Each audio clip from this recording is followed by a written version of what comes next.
That winter night in Montana, the storm didn't just cover the mountains, it swallowed them. Wind tore along the ridgeline with a sound like something alive screaming through the pines and slamming into the old ranger station until the boards shuddered in their frames. Snow didn't fall in gentle flakes. It came sideways in sharp, slicing bursts, stinging any skin it touched and turning the world beyond the windows into a shifting wall of white. The station itself sat half-buried under drifts, the bottom panes of the windows sealed by ice. Inside, a single lamp burned behind frosted glass, casting a weak amber glow over worn floorboards and a room that smelled of smoke pine resin and old paper. Noah Wilder leaned over the battered wood stove, both hands wrapped around a chipped enamel mug. The heat against his fingers was the only warmth he could feel. The radio had gone dead more than an hour ago. The generator was still humming, but it sounded tired, like it was deciding whether it had enough strength left to make it through the night.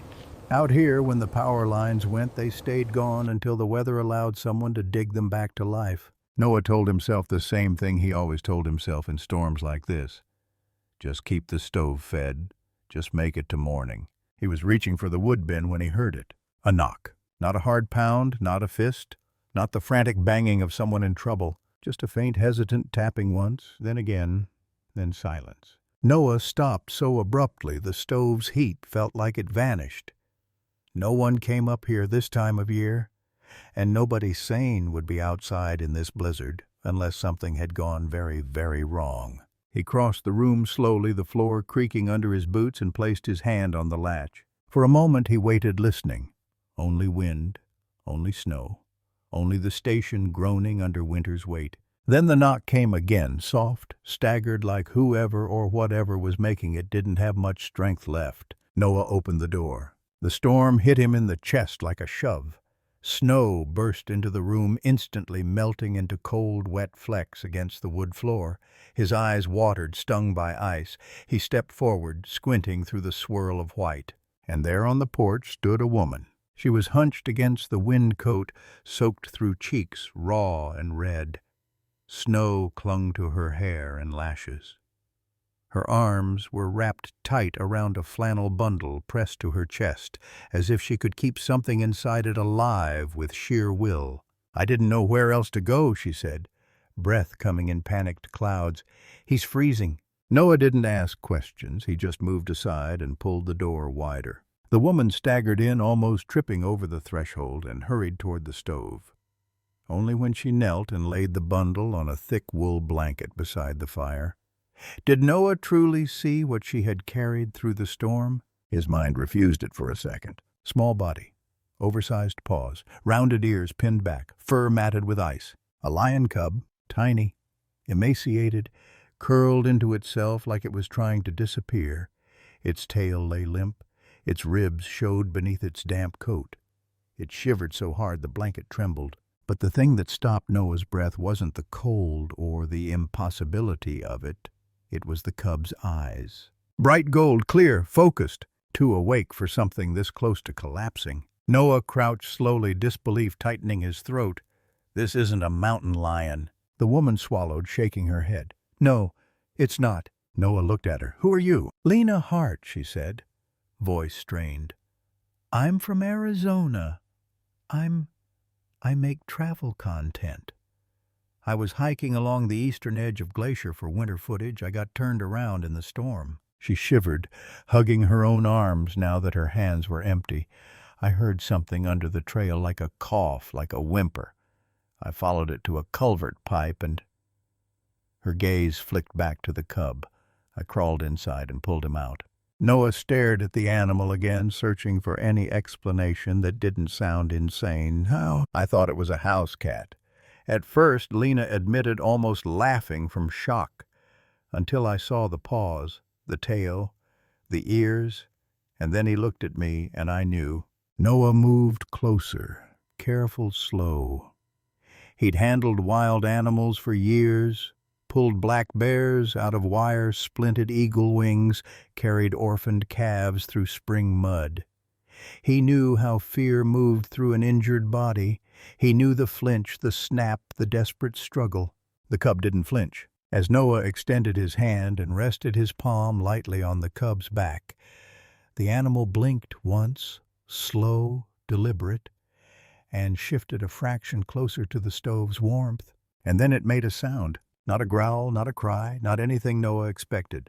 A tiny rasp, high and broken like a question caught in a throat too weak to hold it. Huh! Noah lifted his head so fast his neck popped. Lena's eyes widened. Did you hear that? Noah didn't answer immediately because he needed to be sure he hadn't imagined it.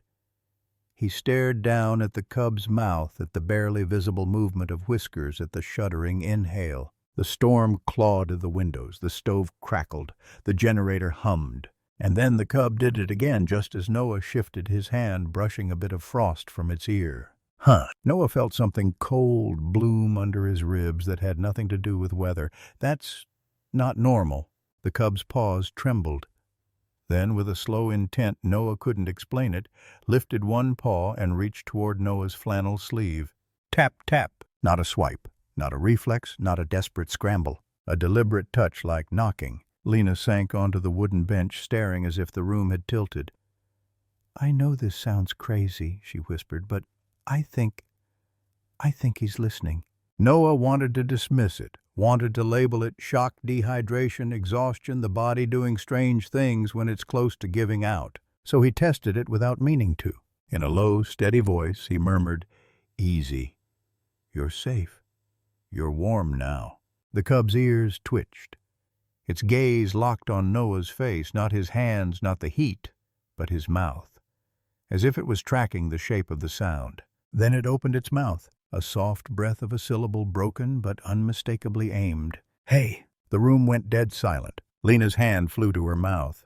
Noah blinked hard, trying to replay the sound in his head, trying to convince himself it was a coincidence. "Not possible," he muttered. The cub watched him like it understood the weight of his doubt. Then, almost patiently, it did it again, slower, clearer, as if making sure he heard. "Hey!" For one absurd second, Noah felt the urge to laugh, because if he didn't, he might do something worse, like panic. Lena let out a short, stunned laugh herself, the kind that slips out when the brain can't decide whether it's terrified or amazed. But the laughter died quickly, leaving a heavy quiet behind it. Noah peeled off his thick coat and layered it under the blanket. He adjusted the old heat lamp from a retired rehab kit and angled it over the cub's small frame. The cub's shivering eased by degrees, but its eyes never left Noah's face. Noah kept his hand close, not touching now, just near enough to let the cub choose the distance. And the cub did. Every time Noah shifted his arm away, the cub edged closer in small, searching movements. Not frantic, not scared, but drawn like it was pulled by something it couldn't name. Noah swallowed throat tight. "Where's your mother?" he asked quietly, though he knew lions didn't belong within 1,000 miles of this place. Lena shook her head. "I looked. I couldn't find any tracks, no signs, nothing." Noah stared at the cub again, the impossibility of it pressing down like the storm on the roof.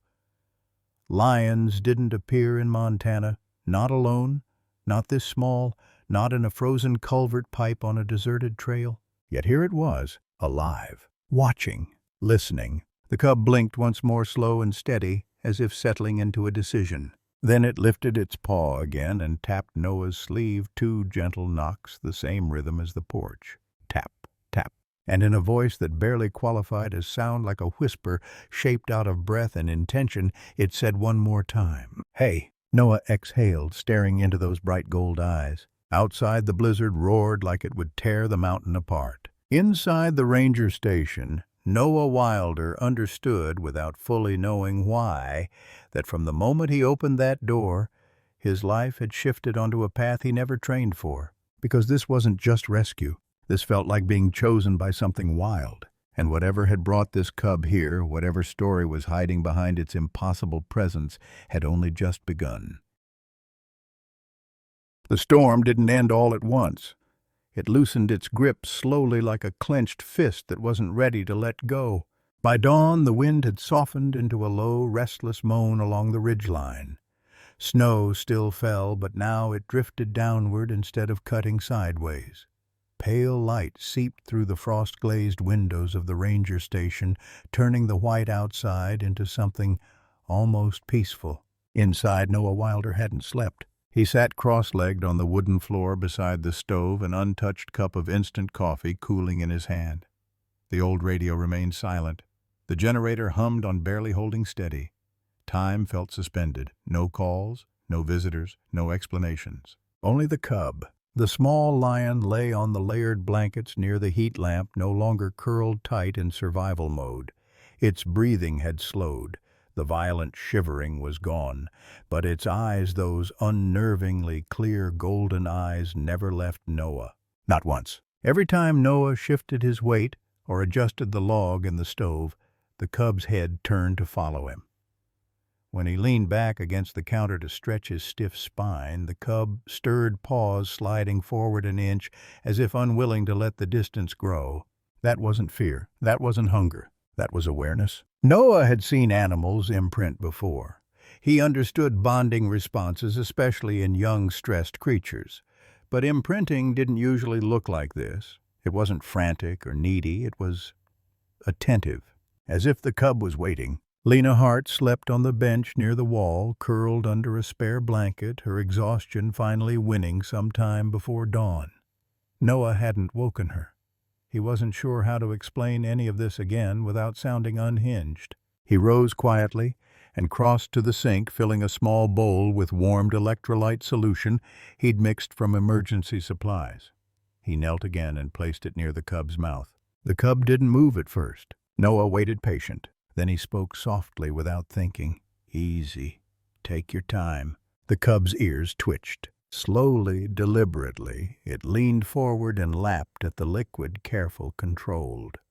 After a few mouthfuls, it paused and looked up at Noah and made a sound. Not loud, not sharp. A short, breathy syllable. Noah froze. The sound wasn't random. It came after the action, not during it, like a response, not a reflex. "You're doing that on purpose," Noah murmured, more to himself than to the animal. The cub blinked once. Then it lifted a paw and tapped the edge of the blanket. Tap, tap. Noah felt a strange, tight smile pull at his mouth. "Yeah, I hear you." At that, the cub's shoulders relaxed visibly, its chin lowering until it rested against the folded fabric. A soft puff of air escaped its nose, something close to contentment. Noah leaned back slowly, heart thudding harder than the situation justified. This wasn't just mimicry. Animals mimicked sounds all the time. Birds, some mammals, even cats, under specific conditions. But timing mattered. Intention mattered. And this cub wasn't just repeating noise. It was placing it. Noah rubbed a hand over his face. "Get a grip," he told himself. "You're tired. Anyone would read too much into this." Still, the unease didn't fade. When Lena stirred an hour later, the first thing she noticed was the quiet. "The wind stopped," she said groggily, pushing herself upright. Noah nodded, mostly. Her eyes shifted toward the floor, toward the blankets by the stove. She stiffened. "He's still alive," Noah said, "and stronger." Lena slid off the bench and knelt carefully beside them. The cub turned its head toward her, watching, ears flicking. But after a brief glance, its gaze drifted back to Noah and stayed there.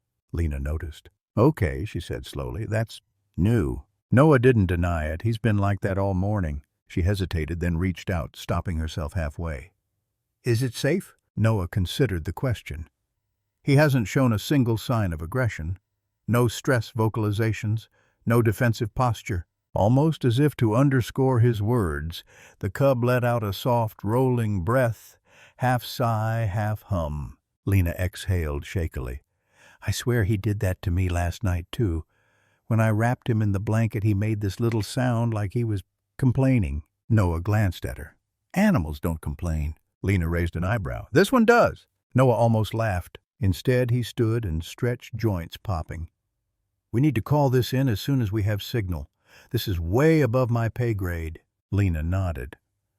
"I'll head back to the Trailhead Lodge once the roads are passable. I can get a call out from there." As if reacting to the word go, the cub stirred.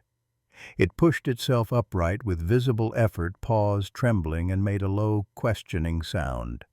Noah knelt again immediately. I'm not leaving. The cub stilled. Lena's breath caught. You didn't even raise your voice. No, Noah said quietly. I didn't need to.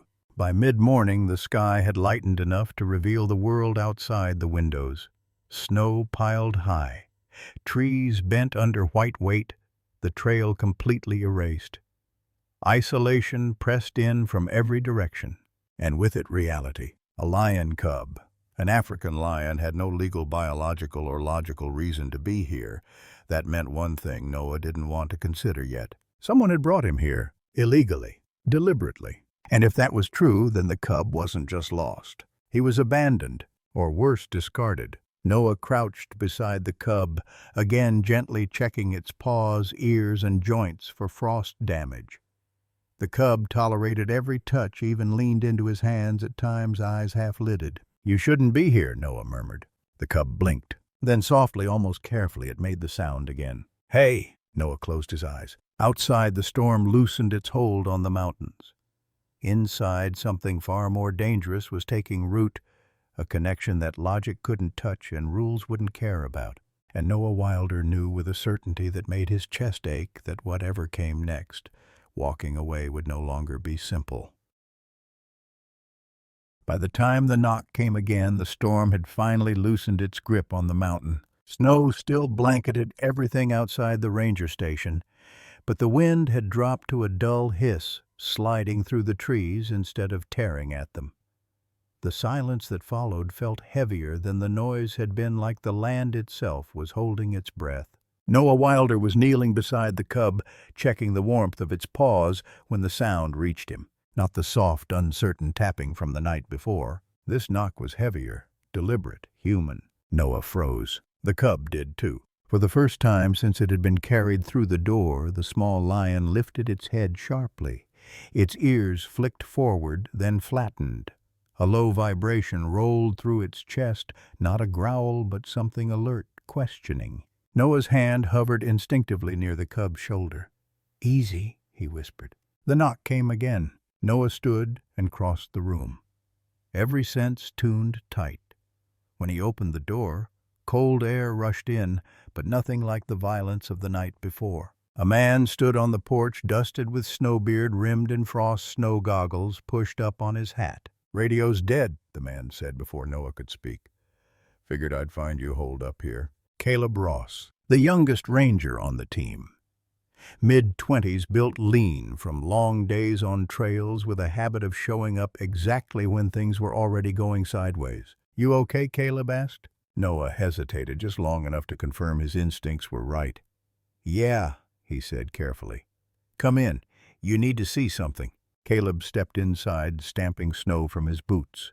His eyes swept the room automatically, stove radio bench, then stopped dead on the blankets near the fire. "What is that?" Noah didn't answer. Caleb walked closer, crouched, and then recoiled so fast he nearly lost his balance. "Whoa, hold on. Is that a cougar?" "No." Caleb leaned in again, squinting, his brow furrowed. "That's not a mountain lion." Realization hit him in pieces. The ears, the face, the paws. His mouth fell open. "No way." Noah nodded once. "Lion cub, African." Caleb straightened slowly, as if the room had tilted under him. "You're messing with me." "I wish I was." Caleb ran a hand through his hair, breath fogging.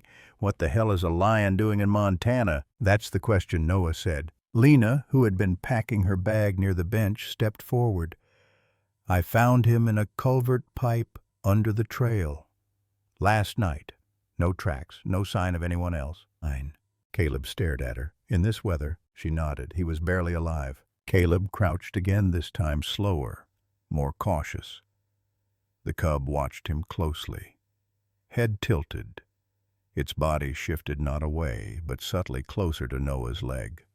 That didn't go unnoticed. Caleb frowned. "Okay, that's weird." What Lena asked. "He's not reacting to me," Caleb said. "No fear, no aggression, but he's choosing you." The cub let out a soft breath, something between a sigh and a hum, then turned its face fully toward Noah. And then it made the sound. "Hey!" Caleb blinked. "Did it just—" Noah didn't look away from the cub. "Yeah." Caleb stared at Noah, then at Lena. "Say you're joking." "I'm not," Lena said. "He's been doing that." Caleb laughed once, short, sharp, nervous. "Nope. Don't like that. The cub shifted again, lifting one paw and placing it lightly against Noah's knee. Not pressing, not scratching, just resting there. Caleb's laughter died. That is definitely not normal. Noah crouched beside the cub again, resting his forearm near its chest.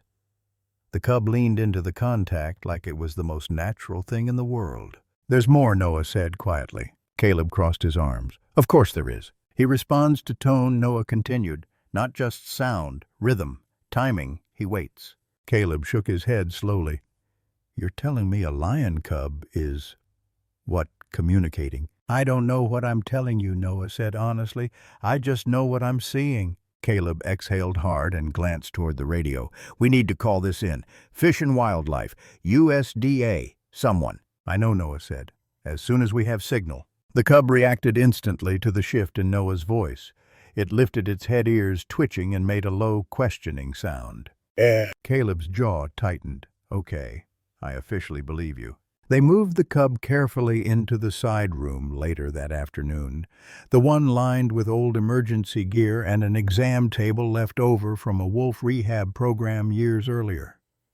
Noah checked the cub's joints and paws more thoroughly there. No frostbite, no breaks, just weakness and something else. Intelligence. Not animal cleverness, not instinct alone. Awareness. "You shouldn't be here," Noah said softly, mostly to himself.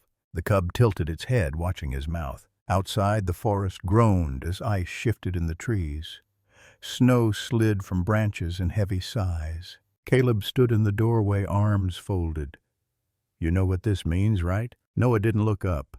"That this is going to get complicated." Caleb nodded. "Illegal wildlife trade, high-end exotics. Someone paid a lot of money for a cub like this. Or lost it," Noah said. Caleb's expression darkened, or dumped it. The idea hung heavy in the room. The cub shifted again, reaching out with its paw, touching Noah's sleeve. Tap, tap. Noah went still. Caleb swallowed. "Man, I don't know what that is, but it's not random." Noah met his eyes. "No." Caleb hesitated, then said quietly, "You better be careful." "With what?" "With getting attached," Caleb said. "Because if this goes the way it's supposed to, he's not staying." The cub pressed closer to Noah, warm and solid despite its size, and let out a soft, breath-shaped sound. "Hey!" Noah closed his eyes for just a second. He already knew Caleb was right, and that made it worse because something in his chest was already bracing for a loss he wasn't ready to face. The power didn't come back all at once. It flickered lights, dimming generator coughing before the radio crackled with a burst of static so loud it made Noah jump. Voices bled through in fragments distorted but unmistakably human. The outside world was clawing its way back in. Caleb crossed the room in 3 long strides and leaned over the radio. "Base, this is Ross at Ridge Station. Do you read?" Static. Then copy signal, weak repeat. Relief and dread hit Noah at the same time. Within minutes, Caleb had pushed a brief report through the noise-severe storm emergency shelter, 1 civilian hiker safe, and an unusual wildlife situation requiring immediate guidance. He chose his words carefully. Too carefully. Noah noticed. When Caleb finally turned away from the radio, his expression had shifted. Professional. Guarded. "They're looping in wildlife services," he said. "Senior officers already on the move. ETA depends on road clearance." Noah nodded, though his stomach tightened. The cub was stretched out near the stove now. Eyes half closed, chest rising in steady rhythm. It looked peaceful, almost ordinary. Almost. Lena zipped her pack and slung it over one shoulder. "I should head back to the lodge before the road closes again," she said. "I can get proper signal from there." The cub stirred at the sound of her voice, lifted its head, and watched her quietly. When she took a step toward the door, it made a small, uncertain sound. Lena froze. She glanced at Noah. "Did he just—" "I know," Noah said gently. "I've got him." Lena hesitated, then crouched and spoke softly. "You're safe, okay? He's not going anywhere." The cub watched her mouth, then flicked its gaze back to Noah as if checking the answer against a trusted source. Only when Noah nodded did the cub settle again. Lena swallowed. "That's unreal." She left soon after the door closing behind her with a soft thud that felt louder than it should have. The station grew quiet again. Noah took the stethoscope from the cabinet and knelt beside the cub. The cool metal touched its chest, rapid but steady, stronger than the night before. He listened longer than necessary, partly because it helped him think. "You're stabilizing fast," he murmured. The cub blinked. Then, as if responding to the tone rather than the words, it released a short, rolling breath, a pleased sound. Caleb leaned against the wall, watching. "You've done this 1,000 times," he said. "Why does this one feel different?" Noah didn't answer right away. He slid the stethoscope back around his neck. "Because he's not just reacting." As if on cue, the cub lifted its head and looked directly at Noah.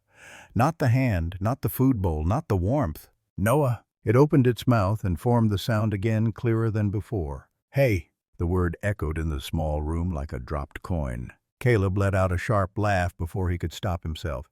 "Okay, nope, that did it." Noah startled, then laughed, too quiet at first, then harder, the tension cracking open all at once. It wasn't disbelief anymore. It was release. The cub seemed to like the reaction. It lifted its head higher and made the sound again, this time with a faint upward tilt like pride. "Hey!" Caleb shook his head, laughing openly now. "He's doing it on purpose." Noah wiped at his eyes, still smiling despite the ache in his chest. "Yeah, he is." The laughter faded, leaving a warmth behind it, human, grounding, almost normal. For a moment the storm, the laws, the consequences all felt far away. That moment didn't last. Headlights swept across the snow outside. Both men stiffened. A heavy vehicle crunched to a stop near the station. Doors opened. Boots hit snow. Caleb straightened. "That'll be her." The door opened, letting in a rush of cold, and a woman wrapped in a thick field coat dusted with ice. Her gray hair was pulled back tight, her eyes sharp and observant even before she stepped fully inside. Officer Diane Mercer, Senior Wildlife Services. Decades in the field, the kind of calm that came from having seen too much to be easily surprised. She took in the room in one slow scan, stove, radio men, then her gaze landed on the cub. She stopped. "Well," she said quietly, pulling off her gloves, "that's not what I expected." Noah explained everything, where Lena found the cub, the lack of tracks, the condition it arrived in. Diane listened without interrupting, crouching near the stove as he spoke. When he finished, she nodded once. "You kept him alive, that much is clear." Then she looked closer, too close to miss anything. The cub lifted its head. Its eyes followed her as she moved, but only briefly. Then deliberately it turned back to Noah. Diane noticed. "Huh," she murmured. The cub made a soft sound. "Hey!" The room went still. Diane blinked. "Did I just—" Caleb snorted. "Wait for it." Diane leaned in a little. "Easy there, little one." The cub watched her mouth, then glanced back at Noah, as if waiting for confirmation. Noah didn't speak. The cub opened its mouth again. "Hey!" For a split second, Diane's professional composure cracked and she laughed. Not loud, not mocking, just a startled, genuine laugh that escaped before she could stop it. "Well," she said, shaking her head, "that's new." Caleb laughed with her. Noah felt the knot in his chest loosen just a little. The cub seemed pleased by the sound. It released another soft hum, tail flicking once. The laughter didn't last long, but the warmth it left behind lingered. Diane stood and straightened her coat. "All right," she said, professionalism settling back into place. "Let's be very clear. This doesn't mean he's talking. Animals can mimic rhythm and pitch. It happens." "Lions?" Caleb asked. "Rare," Diane admitted, "but not impossible." Noah watched the cub as she spoke. It wasn't watching her. It was watching him. "That doesn't change the law," Diane continued. "He's a protected species. We document everything. No shortcuts, no risks." Noah nodded. He knew the stakes: legal, ethical, financial. Wildlife violations destroyed careers and programs alike. But knowing that didn't make the weight in his chest any lighter. As Diane stepped aside to make a call, Caleb leaned closer to Noah.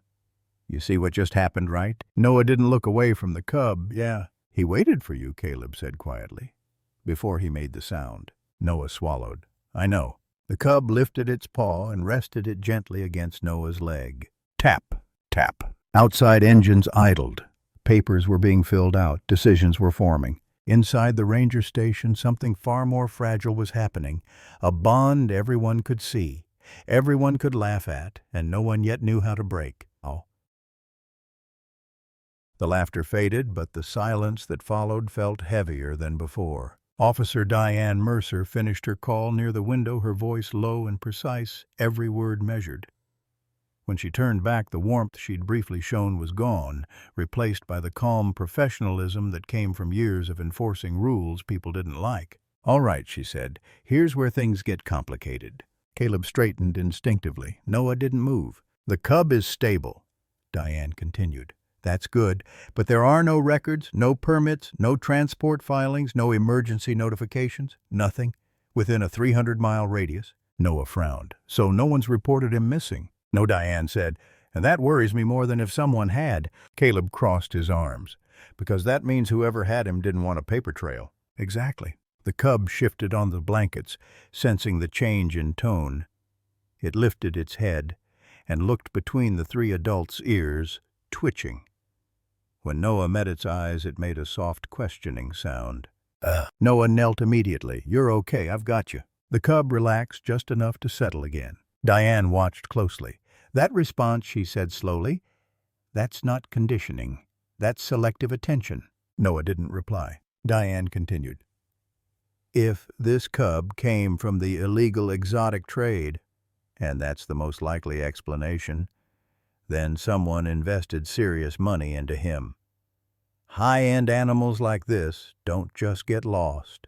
Caleb grimaced. "So they either abandoned him, or they're looking—" Diane finished. The words settled into the room like cold air. Noah felt a slow, uneasy tightening in his chest. He glanced at the cub, too small, too quiet, too trusting to belong to anything dark. Why leave him here? Why leave? Diane shook her head. "Storms, road closures, panic. Sometimes people dump what they can't move anymore, especially when they think they're about to be caught." Caleb muttered, "That's messed up." "Yes," Diane said, "and it means we need to be careful." She pulled a small notebook from her coat and began writing. Measurements, observations, times, everything documented. "Until transport is arranged," she said, "the cub stays here under your supervision, Noah. But this is temporary." Noah's jaw tightened. "Where will he go?" "I'm coordinating with Northridge Wildlife Center," Diane replied. "They're licensed for restricted exotics. Best facilities, best funding, best legal coverage, best—" Caleb nodded slowly. "They're legit." "I know," Noah said quietly. "That's not the issue." Diane studied him for a moment. "You're attached." Noah didn't deny it. Before Diane could say more, the cub stirred again. It pushed itself upright, wobbly, but determined, and took 2 unsteady steps toward Noah. Its small body trembled, but its intent was clear. Noah instinctively reached out, steadying it. The cub leaned against his knee and made a faint, breath-shaped sound. "Hey!" Diane stopped writing. Caleb exhaled sharply, every time. Diane crouched again, closer this time, observing carefully. "He initiates contact," she said. "Not stress-driven, not reward-driven." Noah's voice was barely above a whisper. "He looks for reassurance." Diane nodded slowly.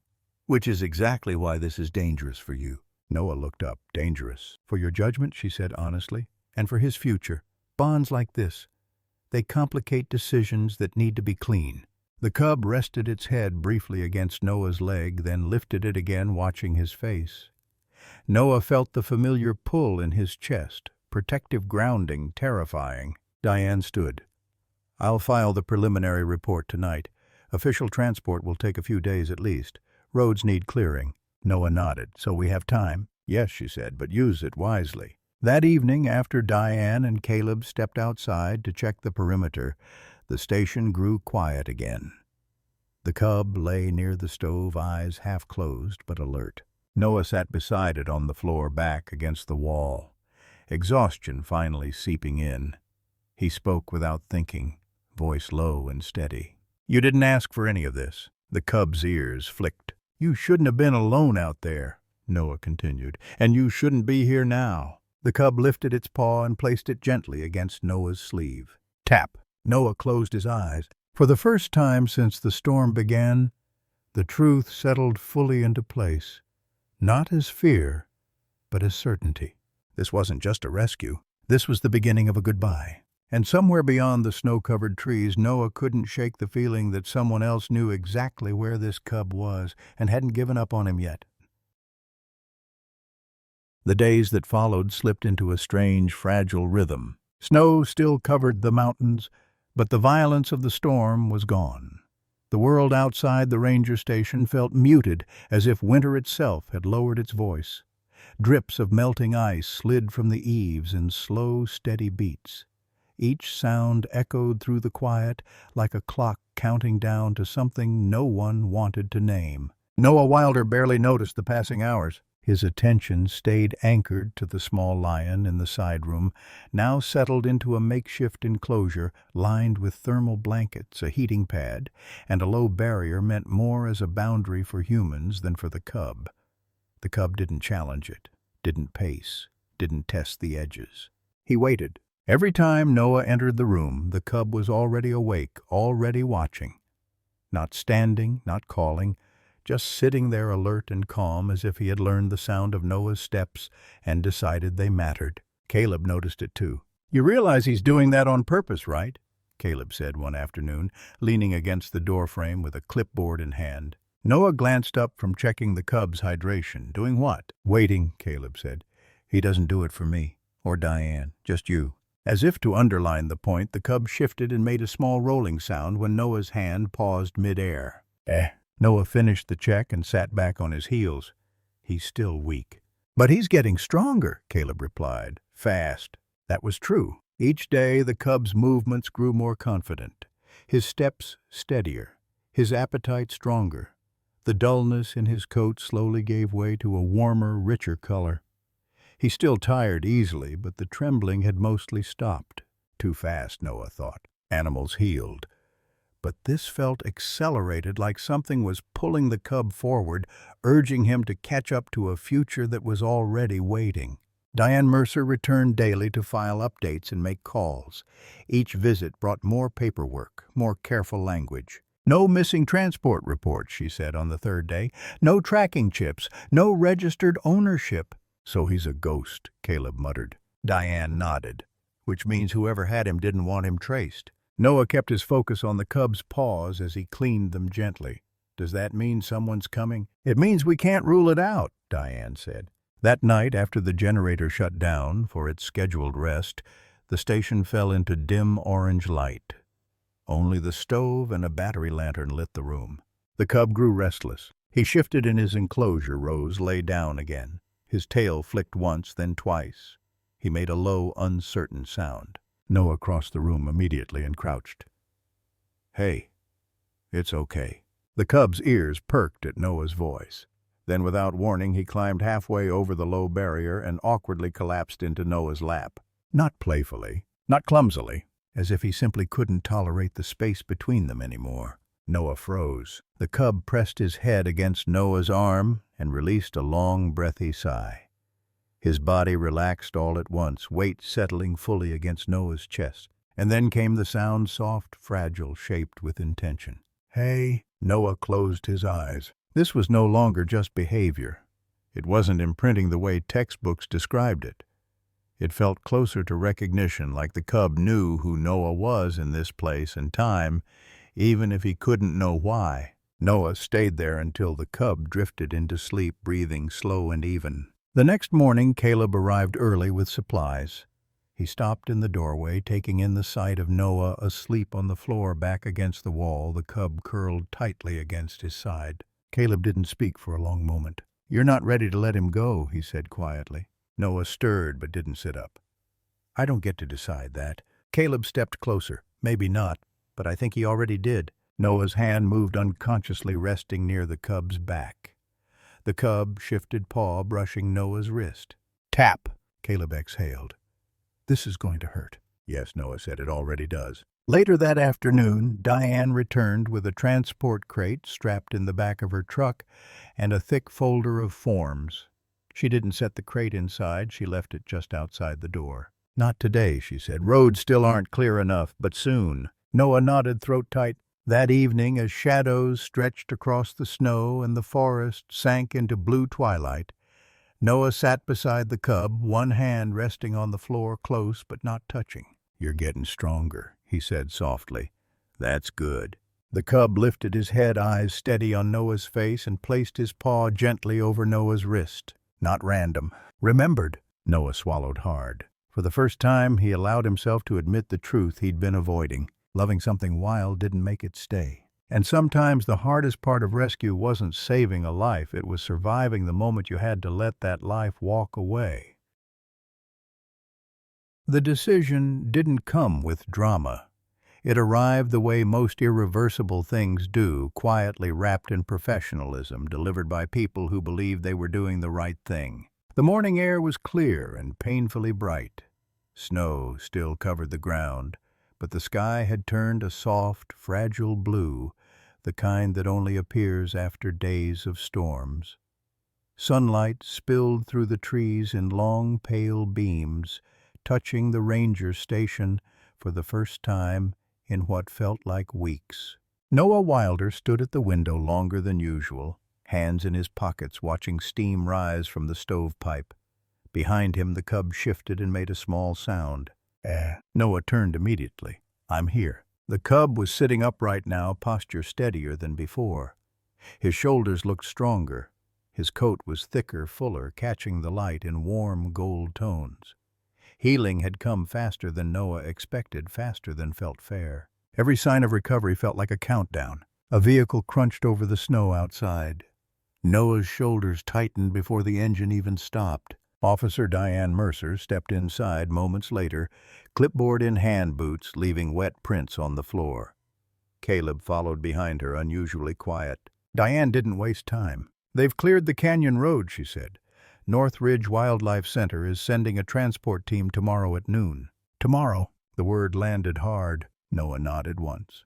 He trusted his voice less than his silence. "Okay." Diane watched him closely. They're one of the best facilities in the region.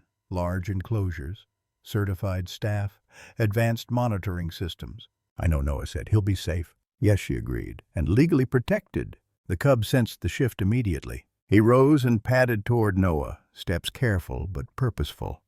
When Noah crouched, the cub leaned in and pressed his forehead gently against Noah's chest. Caleb looked away. The cub made a sound, soft, uncertain. "Hey!" Noah closed his eyes for half a second. Then he steadied his voice. "You're going somewhere good." The cub blinked slowly, clearly listening. He lifted one paw and rested it against Noah's wrist. Tap! Diane exhaled quietly. "He's bonded to you." Noah didn't deny it. "I didn't plan that." "No one ever does," she said, "but bonds don't override the law." Caleb finally spoke. "Is there any flexibility?" Diane shook her head. "Not on custody. Observation is possible later. Visits maybe. But he can't stay here." The cub watched all three adults, eyes moving from face to face. When no one spoke for a moment, he made another small sound, lower this time, questioning. Noah reached out, resting his palm near the cub's paw. "I hear you." That night the station felt smaller. Noah didn't turn on the radio. He didn't check weather reports.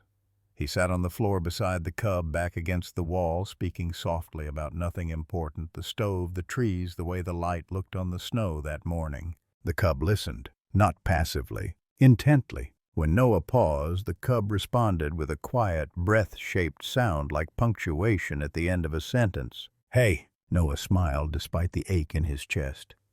"Yeah, me too." Later, when the lights dimmed and the generator rested, the cub shifted closer than ever before. He rested his head against Noah's arm and stayed there, breathing slow and even. Noah didn't move. He knew this night mattered. That memory was forming on both sides of the silence. The morning came too fast. The transport vehicle arrived just before noon, white clean, marked with official insignia. 2 wildlife officers stepped out, respectful, calm, efficient. They spoke softly, moved slowly. Noah knelt beside the cub. "You're strong now," he said. "You're going to see trees and sky and space to run." The cub blinked, then bumped his head lightly against Noah's hand. When the crate door was opened, the cub hesitated. Not in fear, but confusion. He looked back at Noah and made the sound again, softer than ever. "Hey!" Caleb swallowed hard. Noah guided him gently, patiently. When the door closed, the cub sat inside with quiet dignity, eyes never leaving Noah's. The vehicle pulled away, tires crunching over snow. Noah stayed where he was long after it disappeared into the trees. Caleb stood beside him. "You okay?" Noah shook his head once, then nodded. "I did the right thing." Caleb's voice was low. "Sometimes the right thing hurts the most." The station felt empty that night. No paw taps, no soft sounds, only wind and wood and memory. But deep inside, beneath the loss, Noah felt something else too, not regret, not doubt. Meaning, because some connections aren't meant to be kept. They're meant to change you. The ranger station had never felt so large. 3 days passed after the transport vehicle disappeared down the canyon road, and every one of them felt heavier than the last. Noah Wilder moved through his routines on instinct alone, stoking the stove, logging weather data, checking trail conditions that no one was using. He made coffee he barely touched. He listened to a radio that had nothing new to say, and every time he passed the side room, his body reacted before his mind could stop it, waiting for a soft breath, a small sound, the gentle tap of a paw against fabric. Nothing came. The blankets were folded now, stacked neatly on the shelf. The heating pad was unplugged. The space where the cub had slept looked too clean, too empty, like a room that had forgotten its own purpose. Caleb stopped by once, dropped off supplies, and didn't stay long. "You good?" he asked, standing near the door. Noah nodded. "I will be." Caleb didn't argue. He just left 2 cups of coffee on the counter and drove away. At night, the quiet pressed in harder. Without the cub's presence, every sound felt sharper. The wind scraping along the walls, the stove popping as it cooled, the building settling into the cold. Noah slept lightly, waking at the smallest noise, heart lifting for a fraction of a second before reality settled back in. On the 3rd night, another storm rolled in, not as violent as the first, but strong enough to rattle shutters and send snow sliding from the trees. Noah climbed onto the roof to secure a loose panel near the chimney fingers, numb breath fogging the air. As he worked, a sound cut through the wind, soft, rhythmic. Noah froze. It came again. For one irrational moment, his chest tightened with hope so sharp it hurt. He climbed down quickly, boots hitting the porch, listening. Nothing, just the wind shifting direction. Inside, Noah sat heavily at the table, head in his hands. "Get it together," he muttered. He went to bed late, sleep thin and broken. Morning came wrapped in an eerie stillness. The storm had laid the world flat, smoothing everything into white silence. The sky was pale silver, the air so quiet it felt like sound itself had been turned down. Noah moved through his morning routine, mechanically stove kettle logbook. He paused at the window longer than usual, staring out at the untouched snow. That was when he heard it. A sound on the porch. Not a knock. A tap. Noah's breath caught. Tap! Tap! He stood so fast the chair scraped loudly across the floor. His heart hammered as he crossed the room, hand trembling as it reached for the door. "Don't be stupid," he told himself. "This isn't happening." He opened the door. The cold didn't hit him. Shock did. There, sitting on the top step of the porch, dusted lightly with snow, was the lion. Not a cub. Not anymore. He was larger, noticeably so. His body had filled out shoulders, broader legs, stronger.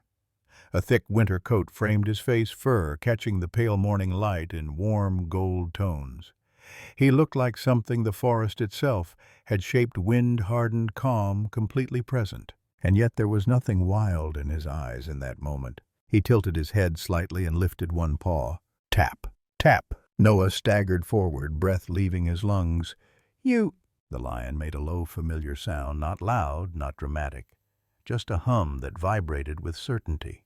From between his teeth, he dropped something onto the porch. A pine branch, fresh, green at the tip, snapped clean. A gift. Noah sank to one knee in the snow. "You found your way back," he whispered. The lion stepped closer, slow and careful, as if he remembered every boundary Noah had ever set. He nudged the branch forward until it touched Noah's boot. Then softly, so softly it almost blended with the wind, he shaped the sound Noah knew by heart. "Hey!" Noah closed his eyes. His throat burned. "I missed you." The lion blinked once, then leaned in and pressed his face into Noah's open palm, just as he had days before. Same warmth, same weight, same impossible connection. They stayed like that for a long moment, the world holding its breath around them. Eventually, Noah guided him inside. The lion followed without hesitation, moving through the station as if he had never left. When he reached the spot by the stove, he sat upright, steady home. 20 minutes later, Caleb burst through the door, snow clinging to his jacket. "You are not going to believe." He stopped cold. The lion lifted his head. Caleb took an instinctive step back. "No. No way." Noah smiled, the first real smile in days. He came back. Caleb stared. "How?" "I don't know." The lion stood, walked toward Caleb, and made the sound again. "Hey!" Caleb let out a stunned laugh. He remembers everything. Later that afternoon, Diane Mercer arrived. She stepped into the room slowly, eyes fixed on the lion resting near the fire. "Well," she said softly, "it looks like he made a decision." Noah didn't answer. Diane crouched, studying the animal carefully. "You know," she said, "we don't get to see things like this. Not in our line of work." Noah nodded. "I know." She looked up at him. "Sometimes you do everything by the book and still lose what matters." Then she glanced back at the lion, and sometimes, she added quietly, they come back anyway. That night, Noah sat by the stove, the lion curled beside him, breathing slow and steady. No one said the word stay. No plans were made, but everyone understood the truth. As the embers glowed, Noah whispered, "You found your way back through the storm, through everything." The lion lifted his head, pressed it gently against Noah's shoulder, and let out one last familiar sound. "Hey!" And this time Noah laughed, not from disbelief, not from shock, but from joy. The story didn't spread all at once. It seeped. A short clip first, grainy, dimly lit, recorded late one night by a motion camera Diane had authorized for observation. In it, the lion stood near the stove, calm and steady, while Noah crouched beside him. The audio was faint, almost lost beneath the crackle of the fire. Then the sound, soft, breath-shaped, intentional. "Hey!" No names, no context, just a timestamp and coordinates blurred for safety. The clip appeared on a closed wildlife research forum shared by a junior analyst who thought it was a glitch or an odd case of mimicry worth discussing. Within hours, it was copied, reposted, debated. By morning, it had crossed into public feeds stripped of disclaimers and heavy with speculation. Some called it fake. Some said conditioning. Others said coincidence. But most people watched it again and again. Because in a world saturated with noise, that single gentle syllable felt different. It wasn't loud, it wasn't impressive, it was intimate, like something meant for one person that had accidentally been overheard. By noon, Diane's phone wouldn't stop ringing. She shut it off. Noah noticed the change immediately, not online, but on the ground. Unmarked vehicles slowed near the trailhead. A drone buzzed once over the tree line before retreating. Requests came in through official channels, carefully worded, heavy with phrases like observational access and non-invasive study. That evening, Diane sat at the table with a stack of printed emails. "We need to get ahead of this," she said, "before rumors do it for us." Caleb leaned back in his chair, meaning Diane said we bring in people who know how to observe without turning this into a circus. Noah glanced at the lion who lay stretched near the stove tail, flicking lazily. He wasn't restless. He wasn't agitated. If anything, he seemed settled. "What kind of people?" Noah asked. Diane slid one email forward. "Behavioral specialists, cognition researchers, conservation tech teams." Noah scanned the message. One name stood out. "Dr. Harper Lynn." "She's good," Caleb said quietly. "Real good. She studies animal communication patterns, nonverbal cognition. She's careful." Noah hesitated. "Careful how?" "She watches more than she talks," Diane replied. "And she doesn't sedate what she doesn't have to." The lion lifted his head at the shift in Noah's breathing. He rose, crossed the room, and sat beside him.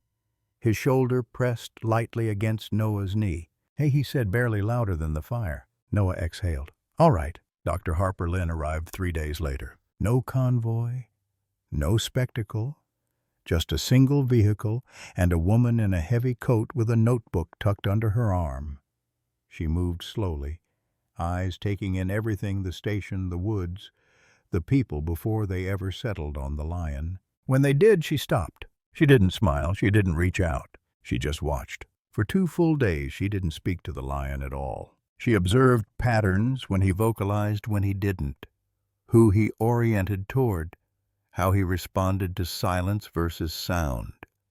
She noted that the lion rarely initiated vocalization without Noah present, and never completed one without first looking at him. On the 3rd day she finally spoke. "Hey?" she said softly, standing a respectful distance away. The lion turned his head. He watched her mouth. Then he looked back at Noah. No response. Harper nodded unfazed, as expected. Noah frowned. Expected. She glanced at him. "He's not responding to the word. He's responding to you." Later that afternoon, Noah entered the room carrying 2 mugs of coffee. As he set one down, he spoke without thinking. "Careful, it's hot." The lion's ears perked, his head lifted, his mouth opened. "Hey!" Harper's pen slipped from her fingers and hit the floor. That she said slowly, eyes wide, was not mimicry. Over the following weeks, the pattern held. The lion didn't talk on command. He didn't perform. He responded, always to Noah's presence, always to moments that carried meaning, arrivals, departures, pauses, reassurance. Once when Noah stood to step outside, the lion pawed the floor lightly and released a low, urgent sound. Harper looked up sharply. That was a request. Another night, when Noah sat near the fire, rubbing exhaustion from his eyes, the lion nudged his knee and made a soft, rolling sound close enough to you that no one in the room spoke for a long time. "This isn't language," Harper said eventually, "but it's not noise either." "So what is it?" Caleb asked. Harper closed her notebook. "It's communication anchored to relationship, which is rare." The footage continued to spread. Debates grew louder. Opinions sharpened. But something else happened, too. People began sharing their own stories. Quiet ones. Moments with animals that didn't fit categories. Bonds that had no scientific name. Spring crept up the mountains. Snow melted into dark earth. The forest breathed again. The lion spent more time near the tree line, now scanning the distance. Not restless. Reflective. As if remembering something larger than the station. Noah knew what that meant. One evening, as the sun dipped low, Noah stood beside him at the edge of the woods. "You ready?" he asked softly. The lion didn't turn. He lifted his head ears forward, listening to the forest. Noah stepped closer. The lion turned, then pressed his forehead gently to Noah's chest, tapped his wrist once, twice, and shaped the sound one last time. "Hey!" Noah knelt, voice breaking but steady. "I hear you." The lion pulled back, met Noah's eyes, and then without rushing, without fear, turned toward the trees. He didn't look back, but he left something behind. Not silence. Understanding. The morning the forest opened its arms, Noah Wilder already knew. Spring had finally reached the mountains. Not loudly, not all at once, but in quiet signs only someone who lived close to the land would notice. Snow had retreated into the shadows. Water ran freely again beneath the trees. The air carried the smell of damp earth and new life. The ranger station felt different too. Not empty, not full, just complete. The lion stood near the edge of the trees, massive, now healthy, his coat thick and bright under the rising sun.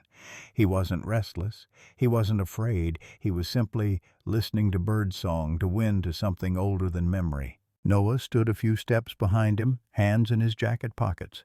There were no cameras running, no notebooks open. Dr. Harper Lynn had stepped back hours ago, quietly, respectfully.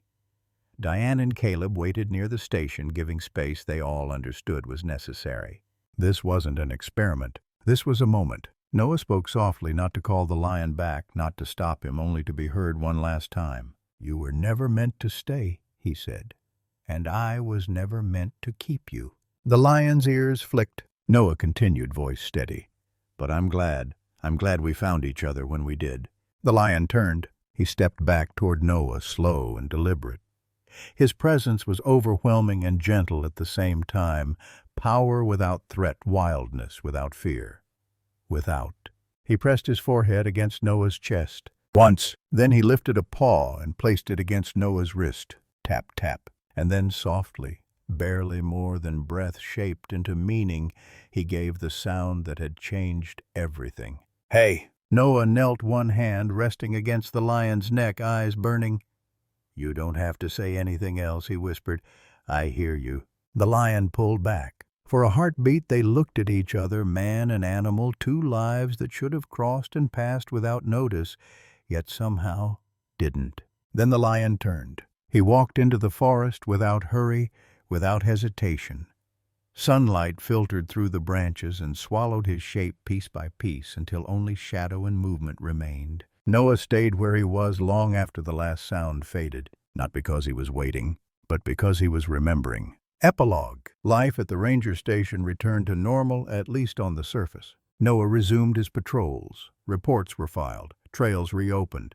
The world kept moving loud and fast, as it always did. The footage remained online, debated endlessly. Some people insisted it was coincidence. Others argued science would eventually explain it. A few simply watched and felt something they couldn't put into words. Dr. Harper Lynn published her findings carefully, conservatively. No grand claims, no sensational headlines. Just evidence of contextual vocalization, intentional timing, and relationship-anchored communication. Enough to open a door, not enough to define what lay beyond it. Sometimes at dusk, Noah walked to the tree line and stood listening. He never called out. He never expected anything. But once, just once far off in the deepening woods, carried on pine-scented wind, he thought he heard something familiar. Soft, clear, impossible to mistake. "Hey!" Noah smiled. That was enough.